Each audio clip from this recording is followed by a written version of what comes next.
You're listening to the Prospect Blueprint, exclusively on twoadays.com, the #1 source for college coach reviews and ratings, as well as recruiting tips and resources for college athletes.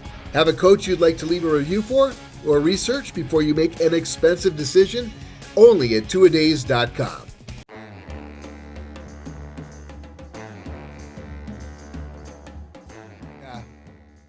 Hello and welcome to the Prospect Blueprint. This is a live recording from the Stanley Glickman Theater in Calabasas, California. You can see behind me the beautiful confines. I'm not going to move my laptop here because it'll probably ruin this podcast. Wires will become disconnected. Nonetheless, this webcast, as you know, is for prospects, coaches, and those who support those prospects so they best understand what it takes to get from one level to the other, whatever that level may be. I'm Kelly Kleinman, and my battery mate is Mr. Rick Dempsey, 24-year MLB vet and fan favorite with the Twins, Yankees, Orioles, Brewers, the Cleveland Indians, and, of course, the Dodgers. He was also the 1983 World Series MVP for the Baltimore Orioles, might have won a second MVP if it wasn't for this guy's favorite team. Who's our guest today? I'll tell you. He is Mr. Jim Chester, coach of Gardner, Webb University. And that's an exceptional ball club that he's managing out there. It's a terrific university in beautiful North Carolina. The club is currently kicking ass. I think you're 21-10. You're looking to continue your winning ways, and I'm sure you will. Folks, you're going to like this coach. He's a heck of a guy. He's got what I call a great demeanor. Little bit of history behind Coach Chester. He led Gardner Webb to 29 wins in 2021. His first full season at the helm. That included a 27-13 mark and a tie for second place in the Big South Conference standings. Gardner Webb's highest finish since joining the league prior to the 2009 season. He comes from Barton College, where he won there too. And Rick, he likes dogs and long walks, soft breeze, his favorite band. Now that's the other yes we do. I think we have the next Augie Garrido. This coach knows how to win. Rick, he's all yours. Okay, I'll tell you what, Coach, it's a pleasure to have you on. Kelly and I have been doing this for quite a while right now, and I'll tell you what, I am so impressed with college baseball coaches because they've got a passion like I feel like I had at the major league level. You guys have been incredible so far. And so we have not had one bad interview at all. Now, I'm not trying to put any pressure on you because it's up to us to make sure we had good questions, but man, of course, your team is playing really well. Rick, you swung and missed. You know what you forgot to do? You forgot to put on your video. Oh, geez. Okay, hold on. Ladies and gentlemen, he is not that great with technology, but he sure is a damn good-looking guy. All right, can you see me now? Yeah, okay. All right, there we go. Okay, like I said, man, you guys have been spectacular, and you have the passion for baseball that I've always had, and that's why I've enjoyed talking to all of the college coaches that we've interviewed, and you're just going to be another one just like it because obviously you're off to a pretty good start. Has your team met all the expectations that you expected of them from the very beginning? And, the second half, are you expecting to be even better? Go ahead. Yeah, I mean, I think that, everybody in our clubhouse thought we were going to have a good club this year. We returned the right pieces. We added the right players. We got the right guys getting off the bus. The culture is amazing. We also said we feel like we're talented. I think most importantly, we can pitch it. I guess I've always believed if you can pitch it a little bit, you got a chance. And, we definitely felt we'd be in a position where we're at right now. I mean, we're 21-10. We're 9-3 in our league. We feel like we're in a place where, we put ourselves in position to make a run here, for the rest of the season and hopefully contend for a regular season championship. One of the things that probably would have kept me from becoming a college coach after baseball was the recruiting. What made you want to become a baseball coach, a college baseball coach anyway? You have to deal with recruiting. You get a good team together and all of a sudden everybody's gone and now you got to rebuild again. It can be real frustrating, I imagine. Yeah, I mean, listen, you've got to have, you got to be a little different. You got to have a passion. I mean, there's just it's really, really, really, you know, stressful slash aggressive profession in regards to the recruiting. I mean, it's funny because my wife and I are at a function or something, and someone says, well, what do you do for a living? And I go, I'm a college baseball coach, and most people go, that sounds fun. I think they think we order T-shirts and throw batting practice, and I can't even get into we're at the field today for we're in season now, so it was a little less, along with a lift. I mean, around 2.5 hours, 3 hours, and and again, that's just, I mean, that honestly was like 10% of the day, in a lot of ways. I mean, from the recruiting aspect, and fundraising is a big deal with what we got. And I hope I can share a little bit later about our facilities and what we have. And, it's just an arms race day in and day out. And just, and then dealing with the players. I mean, and I mean that in a positive way. I mean, there's just, we got to make sure our club's taken care of and our guys are in a good place. And, and then their academic piece. I mean, I can go on and on and on and on about what we've got to do on a daily basis, but it's, it's definitely, it's a rewarding profession. It's a stressful one. It's very gratifying though, too. It's very disappointing. I could use a lot of adjectives to describe, some of the feelings that go on in a lot of different ways. But I got my love. Was not a great player. I played Division III baseball. Was 4-year player. All that. My college coach comes from a very successful college baseball family. I played for Joe Shawley. His father, Don, was the head coach at Marietta for a long time with a gazillion wins. Anyway, they're the family strong. So when I got to college, I had a great experience. And I thought I wanted to be a teacher and a high school coach. And my coach told me at my senior meeting, you should get into college baseball. And let's fast forward 20 years, and here I am on the Zoom. So I was glad that he recommended that. And, it's been a journey. It's definitely been a journey. Someone told me this year, I don't know how true it is or not, but I think I'm the only Division I head coach that's been a junior college head coach, Division III, Division II, and now Division I. So I definitely, I've been at the depths of this stuff. We could do a whole Zoom on some stories of the lower levels of college baseball. Because I get a kick out of it. I'll get coaches all the time. They'll say, like, at an event or something, oh, you don't understand what we're dealing with. I go, oh, no. I know what you're dealing with, and probably worse, to be honest. So, and I wouldn't have it any other way. Yeah. I wouldn't have it any other way. I appreciate every minute of my journey. Well, let's talk about the life of a mid-major baseball coach. What does your day look like? Let's get into it. What does fundraising look like? Managing not only players, but coaches, and then dealing with internal issues inside the team or athletic department. Something tells me that it's just not all posing on the top step of the dugout. No, it's the farthest thing from it. And again, I'm different, and maybe other people can get things done in a different manner. But I'm an early riser, and I'm lucky to have a little bit of a home office type area where I get up in the morning and I knock out practice and I knock out some of the stuff that during the day that I think are really important that needs my full attention. Because once you walk in that office, it's full go.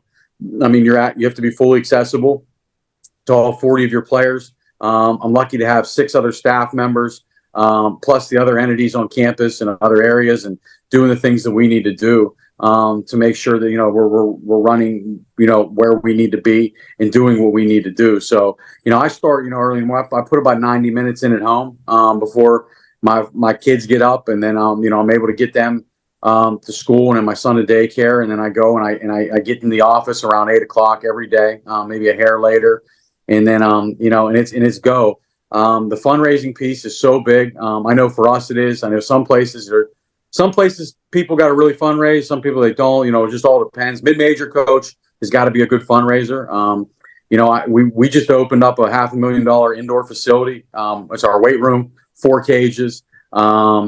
Player lounge. It's awesome. And I'm happy to say it's the only building on campus that came straight from fundraising dollars. So our alumni, friends, family, it took about 18 months to get it done. It's been a vision for 3 years, and it opened its door about 3 weeks ago, and our players have been using it religiously. And that's something we needed. I mean, to me, I felt like that was something that was 100%, had to be a go. We have new turf, we got a new bullpen, all these things, that are going to, my opinion, all these things attract good players, and then it developed good players. That's to me the obviously the cornerstone. I'm no dummy. Trust me. You could be the greatest coach in the world, but if you don't have good players, don't worry about it. It don't matter. If you got good players, you got a chance to be good. So that's what we focus on. Yeah, I heard that the clubhouse was catered with fresh sushi in between doubleheaders. No, not a Webb. Or, if you like Subway, you're in a good place. Right, and power bars. Well, yeah. People out there always wonder why a small college coach schedules his team against a big Power 5 school, top 10 kind of club. There's many reasons for that. Please explain to the audience what those are. Yeah, number one, it's what we tell our recruits in recruiting. We recruit different areas of the country, and I mean, listen, if you Boiling Springs, North Carolina, where we're at, right, and don't blink, you'll miss it. If you draw a 3-hour radius around where we're at, okay, you can get as far west as Knoxville, you know what I mean, and hit University of Tennessee. And then you get as far east as NC State, Chapel Hill, Duke. Like I just mentioned before, we're playing Georgia Tech here in a few weeks. They're 3 out. I mean, there's some serious baseball around us. I mean, we could play a serious schedule Tuesdays and Wednesdays. There's no doubt about it. And we challenge our recruits, and we tell them, like, hey, part of you coming here and being part of our program and family is we're going to play the best. We're going to go up against the big pro, but we want to do that. And we want to beat them. I mean, that's a big piece to it. So it's exciting on that end. And then, for that piece, the recruiting piece. And then also, I mean, we want to challenge and prepare ourselves for what's, listen, in our league this year, and might touch on, I mean, listen, Campbell got it going on. I mean, they're projected to host a regional right now. They're top 15 in the country. And we're going to play Georgia Tech before we play. I mean, that's, you know what I mean? That's a big deal, and that's going to allow us to be prepared to go play them. We're going to be ready. We're going to be ready. Well, it's a big draw. Real quick, Rick, I just wanted to say that when a kid is considering a ball club, obviously he does some research on the coaching staff. He takes a look at the roster, sees where he may or may not fit in, but they always look at the schedule. And if they see you're playing a tough schedule, they want a piece of that, right? And then they look at the uniforms.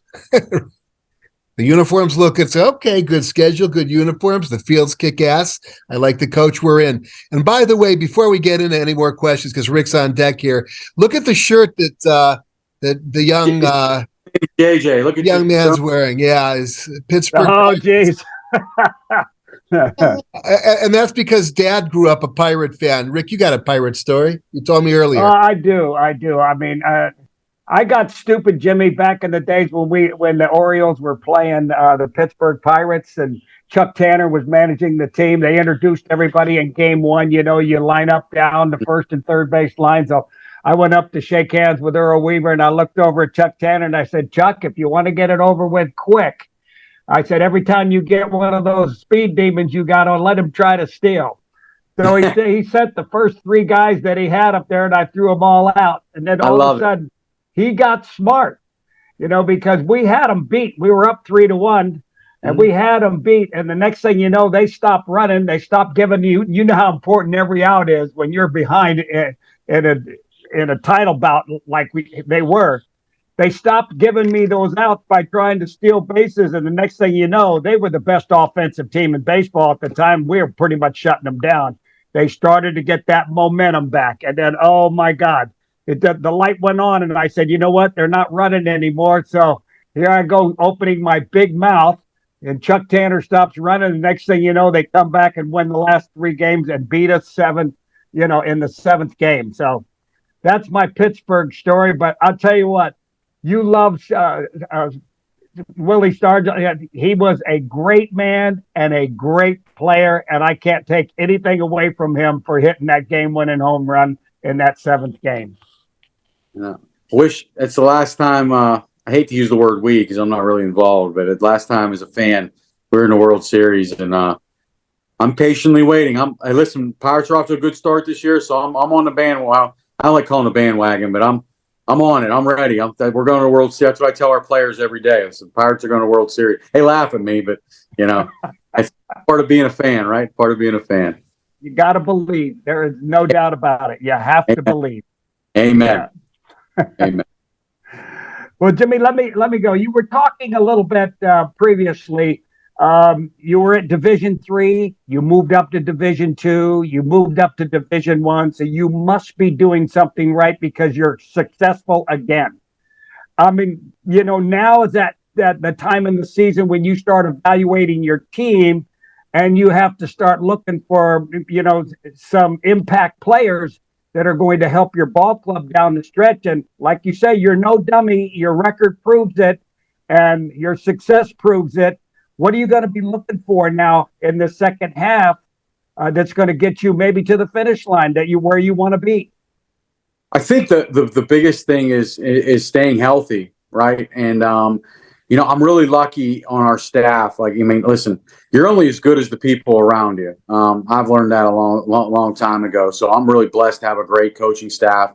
Our hitting coach, our offensive guy, Anthony Marks, played on Coastal Carolina's national championship team in 2016. So he played at a really high level and understands. Our pitching coach played at Penn State and then in the Blue Jays organization.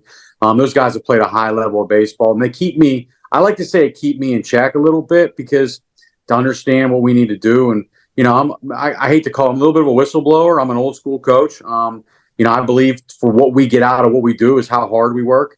But also I got to remember too, we want to keep these guys healthy going down the stretch.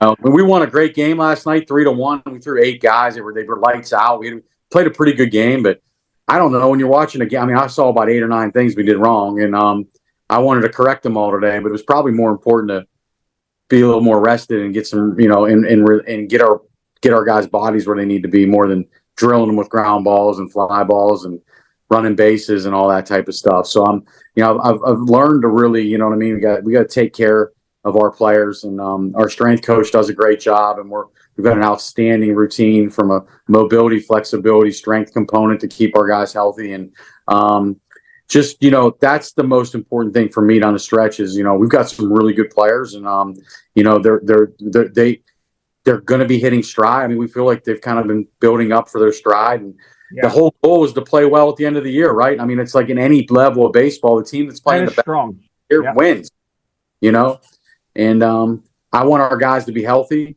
fresh for that stretch run. And, we want to dogpile here at the end of the year.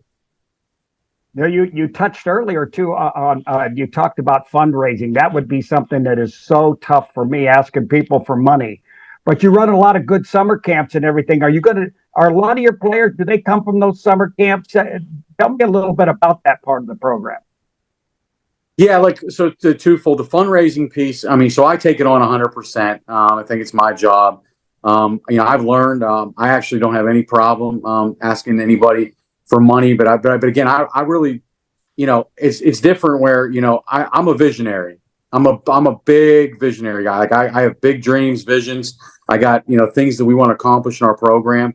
And I just know that we had a lot of alumni that have had a lot of great experiences at Gardner Webb. And I just try to get them to reinvest back into the players. And we really try to explain to them what's going on there and where their resources would go and how it's going to affect the players and how it's going to grow the program. And it's just amazing when you've got a passion and you've got a vision. People will jump on, and we've been really lucky. We have a huge all-in giving day next Thursday, and that's all I've been spending my time doing every day. I've got a whiteboard of probably 150 names. I'm going to talk to every single one. I'm almost about halfway through it, and but that's what we got to do. We have to say, again, I could sit back and make excuses, or I could say it's someone else's job. I could say it's this out, but no. I got to take the bull by the horns, and if we're going to grow, I've got to push that envelope. So it's a big piece, and camps is a big piece too. But if I'm sure you guys have read the news and seen a lot of things that go on in college baseball. It's the volunteer coach is now going away, but that doesn't mean every school is going to fund a position. That's still going to be through camps.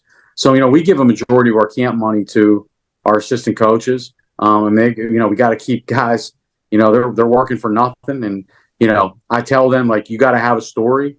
I got a story. They got to have a story when they sit in front of somebody in their next interview and explain how they kind of made it through and did what they need to do. But we've got to do the camp stuff. And we've done really well with camps. And I'd say, I'd have to really go through our roster and see, but I'd say good 7, 8, 9 guys came from camp. Or we identified and then had them come to camp, and that kind of solidified our decision. Camp's a big deal. I really encourage anyone listening. Like, I mean, I tell kids all the time, especially young ones, that, like, I'm like, they say they want to go play at, I don't know, UCLA or Texas or whatever. And I said, well, go to their camp. And if you don't make it out of the parking lot and you're not on a tour by the end of it, well, then you're probably not going there. It's just the way. That's laying it out there for them. Oh, I know. I mean, the game will tell you where you're going to play, right? I mean, that's the kind of, you go, you do, it'll explain, it'll tell you straight up what's going on. And, but camp's a big deal. And, like, I mean, if you go to a bunch of Power 5 camps and, you're not quite making it, I mean, I don't know. I tell them there's only one Rudy story. I mean, you can get caught up in it, but there's only one of them. So don't, you know what I mean? You just, you got to accept where you're going to play and enjoy and really make the most of that experience. Yeah. Let's talk about your biggest rival, and how do you get kids jacked up for that kind of a contest? I'll be honest with you. Since I've been here, we'd say Campbell's a rival. I'm not sure they would in so many ways, but, like, it's always, they've been really competitive games in a lot of ways. Unfortunately, we've been on the other end of the stick a little bit. In 21, we had a third rounder that really neutralized them and, allowed us to get a couple victories against those guys that year. But, I know our guys get excited to play those guys because they're good. I mean, they're at the top of the mountain. And I want them to keep winning. So when we play them in a series here in a month or so, like, I hope they're top 10 in the country. You know what I mean? That's what we want to do. It's what we want to play. Appalachian State's not far from us in Boone. They're not in our conference, but that's kind of a rival, just a Western North Carolina thing, and good crowds when we play them and some different things. And yeah, it's, I really try to recruit self-motivated kids. I feel like I got to be a motivator. I mean, it's part of being a coach. You know what I mean? I feel like the way I and we, meaning our staff, carry ourselves on a daily basis in a blue-collar manner and really work as hard as we can. We hope that really translates to our club. But, if I got to motivate guys all the time, like, I don't have a lot of patience for that, to be honest. I really don't. I mean, if you can't get motivated to play baseball, like, I don't know, you know what I mean? You got to go do something else. Yeah. You know what I mean? That's just the way I am. You know what I mean? I'm motivated every day I get up. I'm ready to go, ready to compete, ready to fight, ready to work, do whatever we need to do, claw to get better, whatever it takes. And the day I wake up and I don't feel that way, well, I'm getting out because I'm cheating the kids, I'm cheating the school, I'm cheating everybody. So I try to get like-minded young men that want to, you know what I mean? I just keep going back to that word, want to compete, just want to compete on a daily basis. Well, they compete on the field, but they also have to compete in the classroom. So do coaches recruit for grades and all? They might be good players. That coach might need a spike in team GPA, or the kid is good enough to where he'd also be good in the dugout. Maybe there's a future for him in the program, but he might not be an everyday starter. Do you look for hole fillers?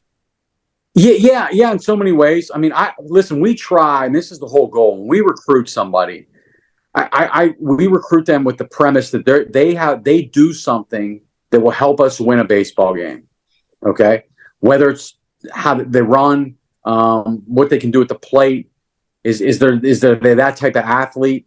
There's going to be that tool that can help us win a baseball game. How that tool develops and how they develop, again, that's on us and them to figure out, and how they become that piece of the puzzle. But grades are really important. I mean, I think the one thing that's missed a lot of times is, like, the majority of the money that comes for baseball. I mean, we have some great academic packages. I mean, we've got some really good academic students that are almost on full tuition, like scholarship academically, and no baseball. And that's better than some of the baseball offers based off their academics. So yeah, it's a big piece. Now, listen, I like to be honest and upfront and truthful, but if we have a left-handed arm that's 92, 94, and he needs a little help in the classroom, well, we're going to find that help for him. We're going to get him on our roster. I mean, there's on the field. If we got a center fielder that's a 6'5" runner, that, that can leave the yard, and maybe he needs a little extra tutoring in math. Well, we're going to find that for him, and we're going to make it work. So any coach that doesn't tell you that's not telling the truth. But I'm proud to tell you, as much success as we've had on the field so far this season, we had a 3.6 GPA in the fall. We've got some great kids that are great students. I mean, it's pretty remarkable how well we did in the classroom. So we're really blessed. We've got good kids that are good students, and they're good players too. Good answer. Jimmy, you know that you were talking about recruiting, and I don't really know exactly what your territory would be. Do you get to come out to the West Coast, Texas and Arizona in order, to get your players? Are you allowed to expand like that?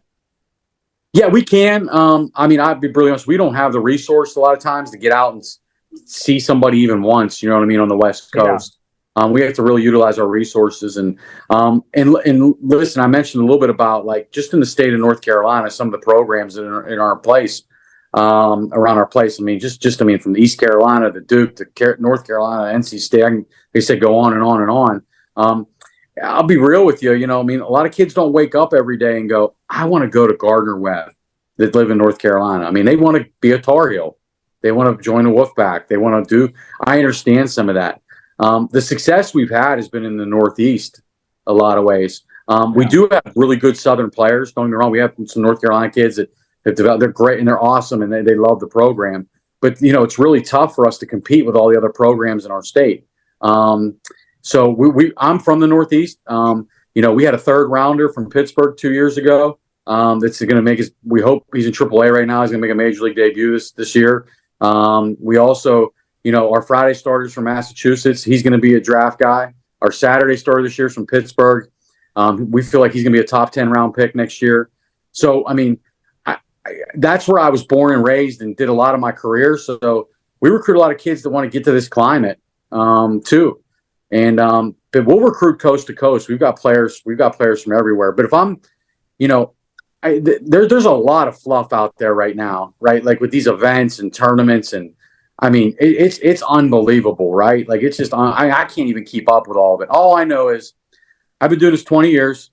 I've got pockets of people across the country that I trust that know what a good player is. I talk to the same people all the time, and I say, hey, I need this, this, and this.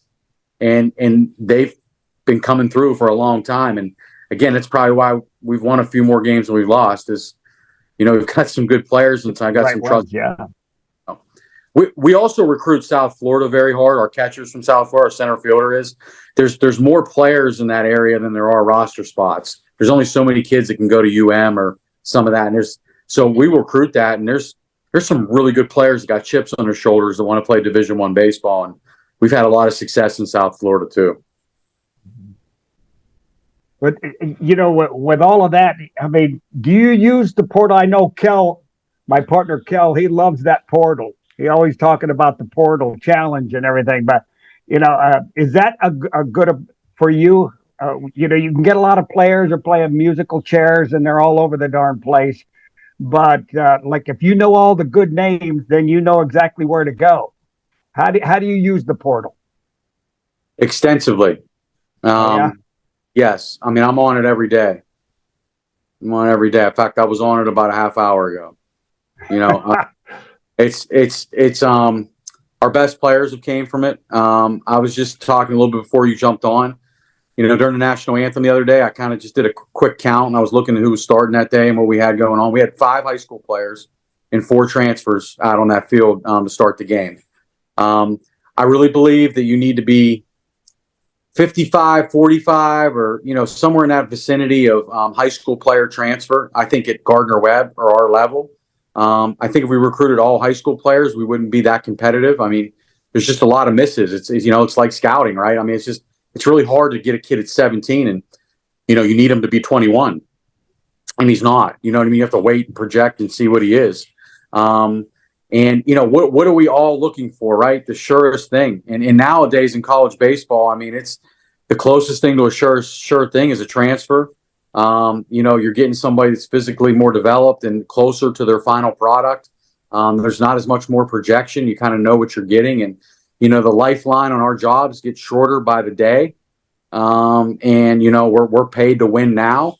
And I don't fault any coaches sometimes for taking what I call the closest thing to a sure thing, but also too, we believe in development too. I mean, it's huge. So again, I think if we recruited all transfers, we'd have a bad culture, but we have a great culture. So, I mean, our transfer stuff's plug and play.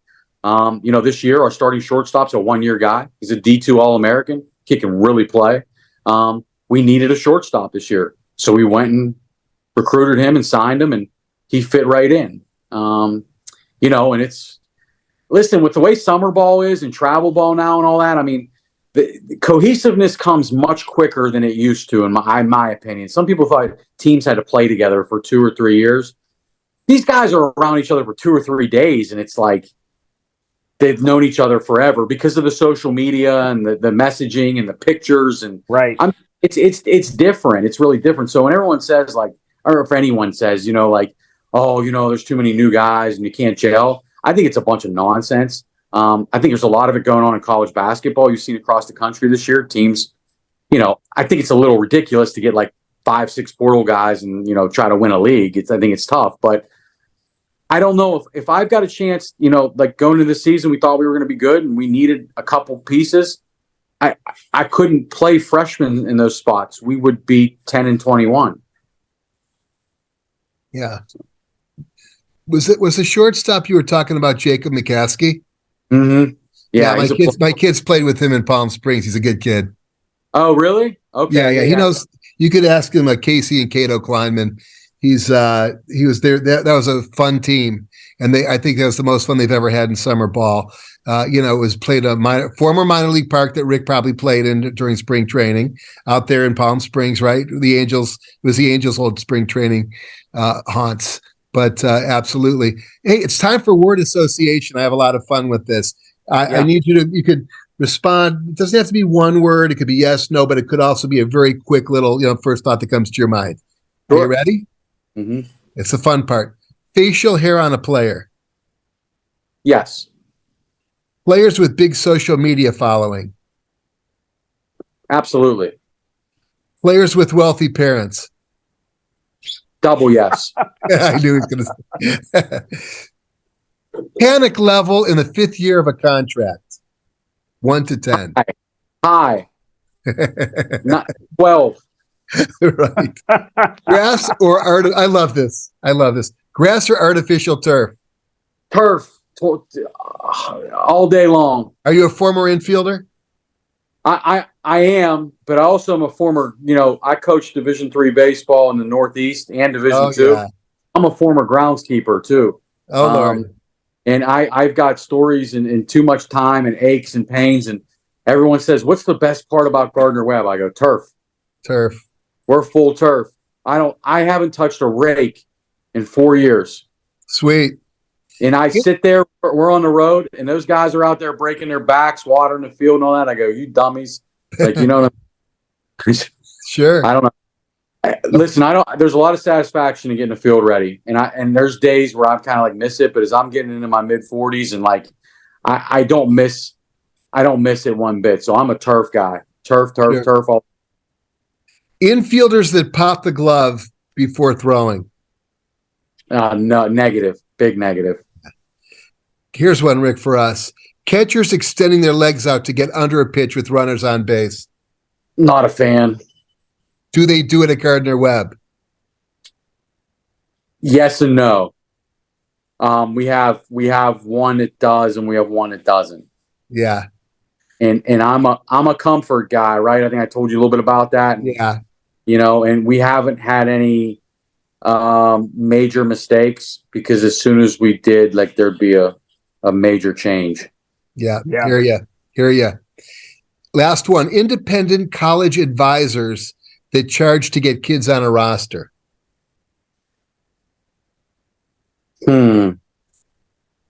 Depends. I know you want one word, so my depends means, I mean, it depends on who they are, because I work with some really good ones, and then there's some crazy fluff out there. Crazy. Yeah. It's not real. It's not real. But there is some that's real. It's a big business out there right now. There's a lot of them running around. It's huge, and I can't tell you I'm a crazy fan of it. But and I don't want to make a long story short, but 20 years ago when I got into this, and then, people started, the travel ball started getting big, and everyone started, the guys that would say, oh, travel ball's stupid, I'm just going to stick with Legion and all that and do what I've done. Well, they got out of the game. Then social media showcases came around, and everyone said, oh, why are we going to do that? Why am I going to be involved with that? Blah, blah, blah. You know what I mean? That's stupid. Well, they're out too. You know what I mean? You got to adapt. So if you don't adapt, I mean, you'll be left behind. So, if that's the way it's going, I mean, you got to find the right mold and the right mix.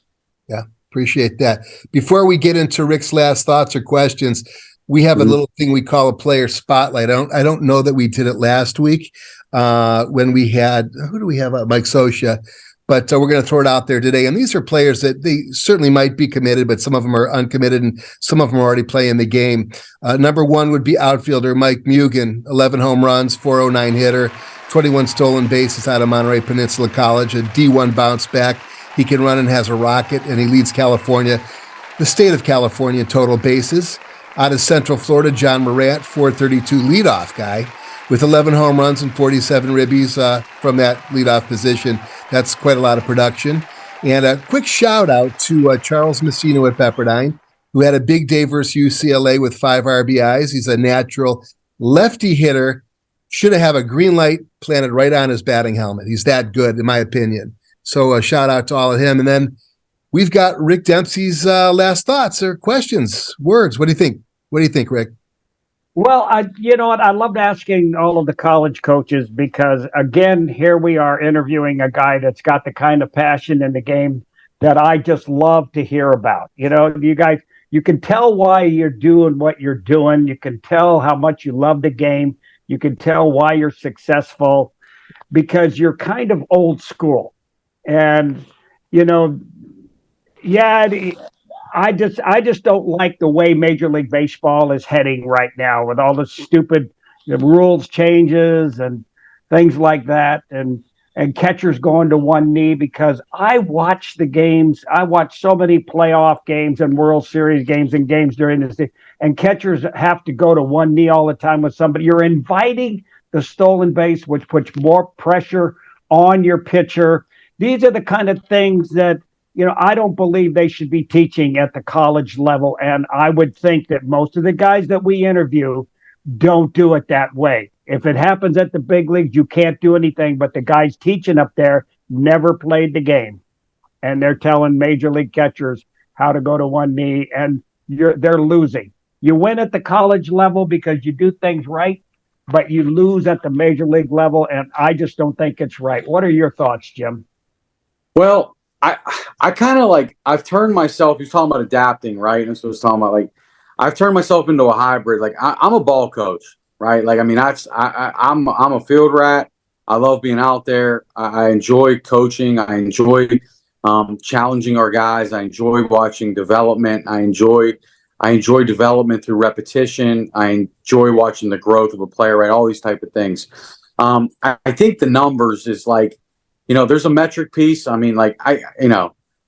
I knew what exit velo was 25 years ago when a guy hit it hard. I mean, that was 100 probably. And, when the guy didn't, it was less in so many ways. It wasn't that hard to figure out.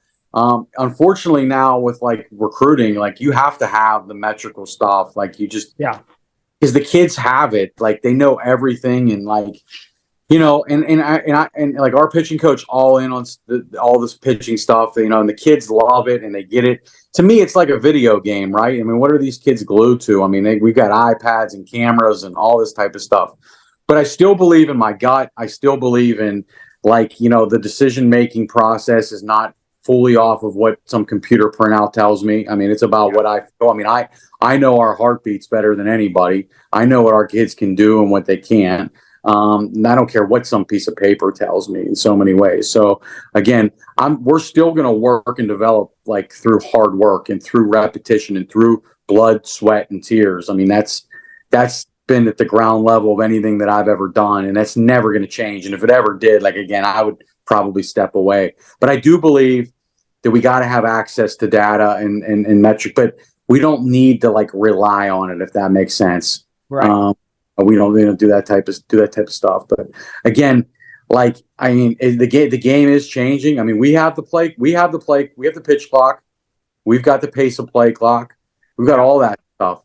I mean, try not to be like pretty professional, but I think it's a bunch of crap.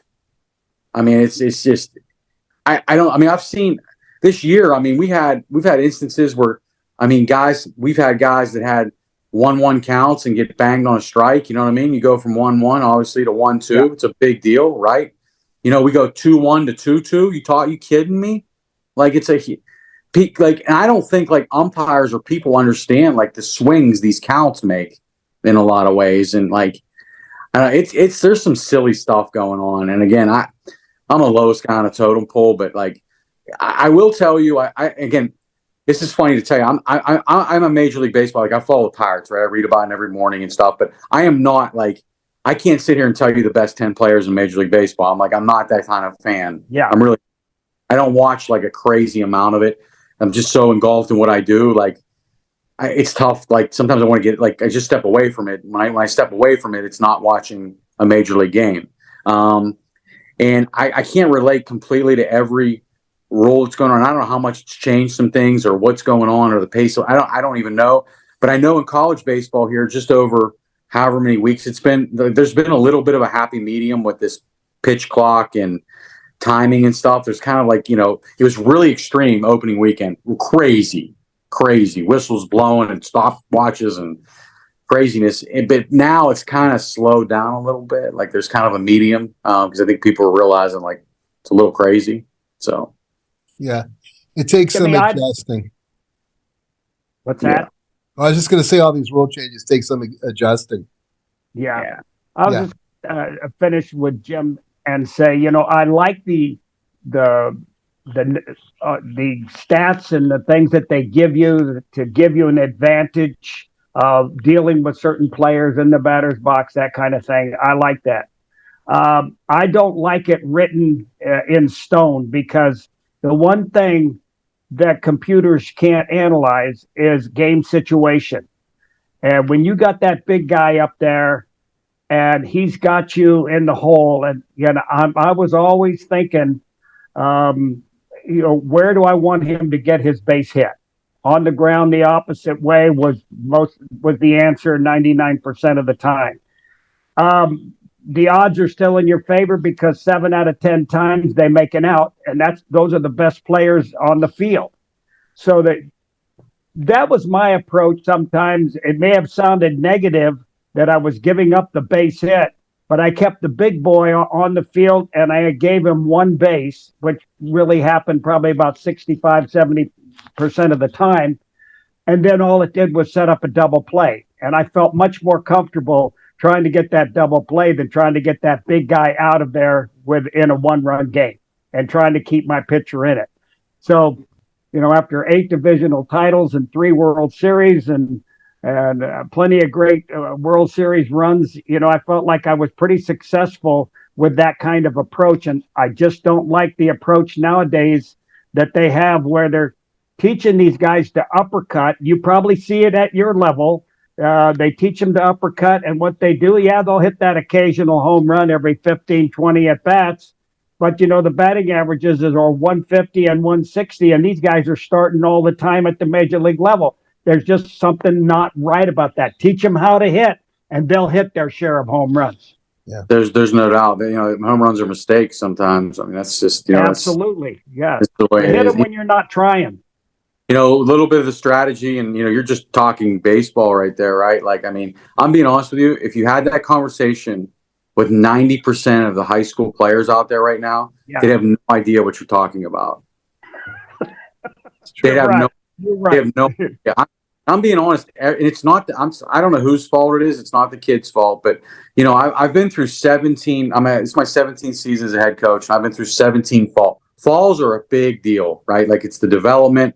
It's where you figure out your team. It's where you break guys down and build them back up.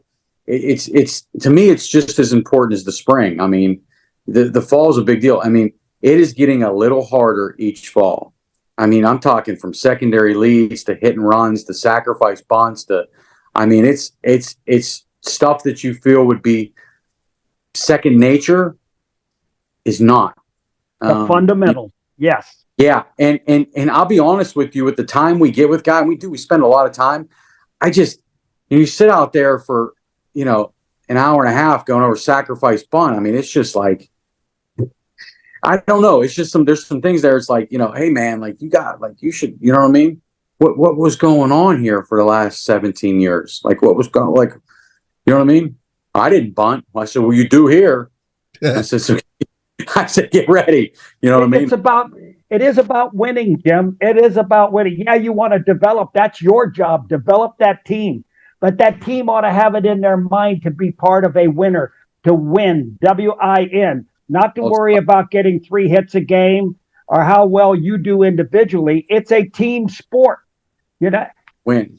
Yep. And that's the bottom line for me, is win, and not a $300 million contract. You'll get your money, what you deserve, when the time comes. But the bottom line is, be part of a winner.